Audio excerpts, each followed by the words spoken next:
Templates എങ്ങനെ edit ചെയ്യാമെന്ന് നോക്കാം. അതിന് വേണ്ടിയിട്ട് ഇവിടെ സെറ്റിങ്സ് മൊഡ്യൂളിൻ്റെ അണ്ടറിൽ ഡോക്യുമെൻറ്റ് ടെംപ്ലേറ്റ് എന്നുള്ള ഓപ്ഷൻ ക്ലിക്ക് ചെയ്ത് കഴിഞ്ഞാൽ നമുക്കിവിടെ നമ്മളെ ഡോക്യുമെൻറ്റ് ടെംപ്ലേറ്റിൻ്റെ പേജ് ഓപ്പണായി വരും. ഞാനിത് സ്ക്രീൻ മാക്സിമൈസ് ചെയ്യാണ്.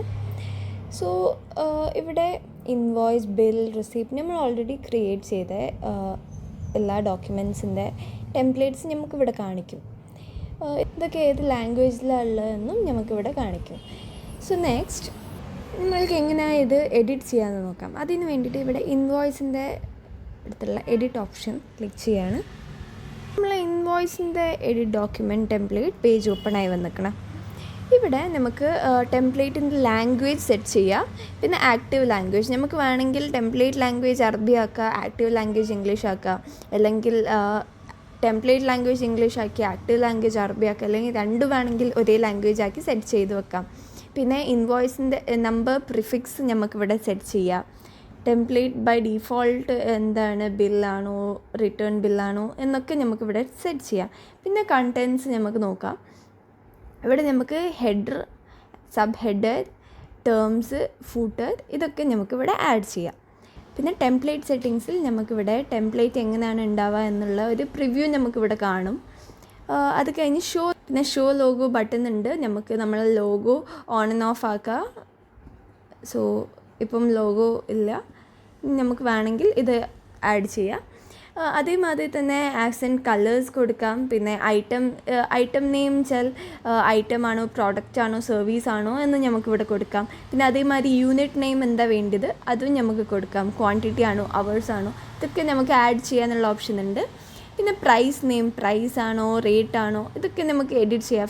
ലൈക്ക് ബേസിക്കലി നമുക്ക് ഈ ഇൻവോയ്സിൽ വേണ്ടി എല്ലാം എഡിറ്റ് ചെയ്യാം. പിന്നെ tax name and amount name ഇതൊക്കെ നമുക്കിവിടെ ആഡ് ചെയ്യാം. നമ്മളെ ഇൻവോയ്സിൻ്റെ ഡോക്യുമെൻറ്റ് ടെംപ്ലേറ്റ് എങ്ങനെ ആയിരിക്കും ഉണ്ടാവുക എന്നുള്ളൊരു പ്രിവ്യൂ ആണ് ഇത് നമുക്കിവിടെ കാണിക്കുന്നത്. നമുക്കിവിടെ സേവ് ചേഞ്ചസ് കൊടുത്തിട്ടുണ്ടെങ്കിൽ നമ്മൾ ചേഞ്ച് ചെയ്ത് ചേഞ്ചസ് സേവായി വരും.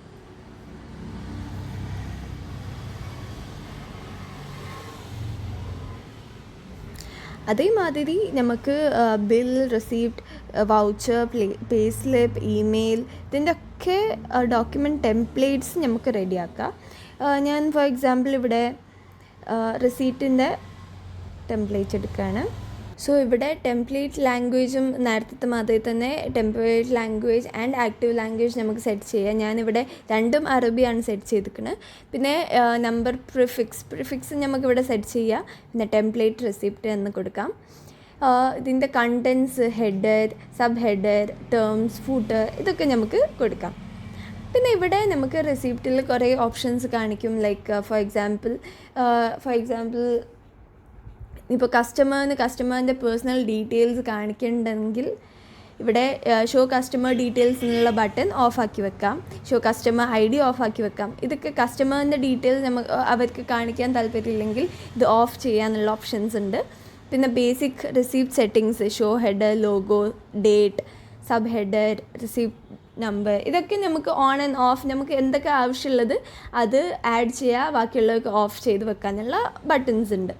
ഇവിടെ receipt informations, details, show item details, tax, പിന്നെ quantity details, payment details, discount details ഇതൊക്കെ നമുക്ക് സിമിലർലി ഓൺ ആൻഡ് ഓഫ് ആക്കാനുള്ള ഓപ്ഷൻസ് ഉണ്ട്. പിന്നെ അഡീഷണൽ ഫീച്ചേഴ്സ് നമുക്ക് ആഡ് ചെയ്യുക. Show total in words, like total amount നമുക്ക് വേർഡ്സിൽ ആഡ് ചെയ്യുക. അല്ലെങ്കിൽ QR കോഡ് വേണമെങ്കിൽ നമുക്കിവിടെ ആഡ് ചെയ്യാനുള്ള ഓപ്ഷൻ ഉണ്ട്. അതേമാതിരി show terms and conditions, show footer, പിന്നെ ആക്സെൻറ്റ് കളർ ആൻഡ് ലോഗോ നമുക്കിവിടെ നമ്മളെ കമ്പ്യൂട്ടറിൽ നിന്ന് ഡ്രാഗ് ആൻഡ് ഡ്രോപ്പ് ബ്രൗസ് ചെയ്തെടുക്കാനുള്ള ഓപ്ഷനും ഉണ്ട്. സോ അങ്ങനെയാണ് ഒരു റെസിപ്റ്റിൻ്റെ ഡോക്യുമെൻറ്റ് ടെംപ്ലേറ്റ്. ഇവിടെ അതിൻ്റെ ഒരു പ്രിവ്യൂ നമ്മളിപ്പം ഇതൊക്കെ സെറ്റ് ചെയ്ത് കഴിഞ്ഞിട്ട് അതിൻ്റെ ഒരു പ്രിവ്യൂ നമുക്കിവിടെ കാണിക്കുന്നതാണ്. സോ അത് കഴിഞ്ഞ് സേവ് ചേഞ്ചസ് ക്ലിക്ക് ചെയ്ത് കഴിഞ്ഞാൽ നമ്മളെ ഡോക്യുമെൻറ്റ് ടെംപ്ലേറ്റിൻ്റെ റെസിപ്റ്റ് ടെംപ്ലേറ്റ് റെഡി ആവും. സിമിലർലി നമുക്കിവിടെ വൗച്ചർ കാണാം, പേ സ്ലിപ്പ് കാണാം, സപ്ലയർ ഇൻവോയ്സും കാണാം. ഞാൻ ഒന്നും കൂടിയും ഇവിടെ പേ സ്ലിപ്പിൻ്റെ ടെംപ്ലേറ്റ് ഓപ്പൺ ആക്കുകയാണ്. ഇവിടെയും സിമിലർലി നമുക്ക് ലാംഗ്വേജ് സെറ്റിങ്സ് ഉണ്ട്, പ്രിഫിക്സ് ഉണ്ട്, ടെംപ്ലേറ്റ് ഉണ്ട്, പിന്നെ കണ്ടൻസ് ഉണ്ട്. ഇവിടെ നമ്മളെ പേ സ്ലിപ്പിൻ്റെ പ്രിവ്യൂ നമുക്കിവിടെ കാണിക്കും. ഇവിടെ നമുക്ക് employee informations on and off ആക്കാനുള്ള ബട്ടൺ ഉണ്ട്, പിന്നെ document details on and off ആക്കാനുള്ള ബട്ടൺസ് ഉണ്ട്. നേരത്തെ മായി തന്നെ കമ്പനി ഇൻഫർമേഷൻസ് ഉണ്ട്. നമുക്ക് ലോഗോ വേണമെങ്കിൽ ഓൺ ആൻഡ് ഓഫ് ആക്കാം. അതേമാതിരി പിന്നെ അഡീഷണൽ ഇൻഫർമേഷൻസ് ആഡ് ചെയ്യാനുള്ള ഓപ്ഷൻ ഉണ്ട്. പിന്നെ ആക്സെൻറ്റ്, കളർ ആൻഡ് ലോഗോ. ഇതാണ് നമ്മളെ പേ സ്ലിപ്പിൻ്റെ ഒരു പ്രിവ്യൂ വരുന്നത്. ഇതിൽ നമുക്ക് ഇനി ആഡ് ചെയ്യാനുള്ള ഓപ്ഷൻസ് ഉണ്ട്. ഇതിൽ ഏതൊക്കെയാണ് വേണ്ടാത്തത് ഇതൊക്കെ ഡിസേബിൾ ചെയ്യാനുള്ള ഓപ്ഷൻ ഉണ്ട്. സോ അങ്ങനെയാണ് നമ്മൾ ഒരു ഡോക്യുമെൻറ്റ് ടെംപ്ലേറ്റ് സെറ്റ് ചെയ്യുക.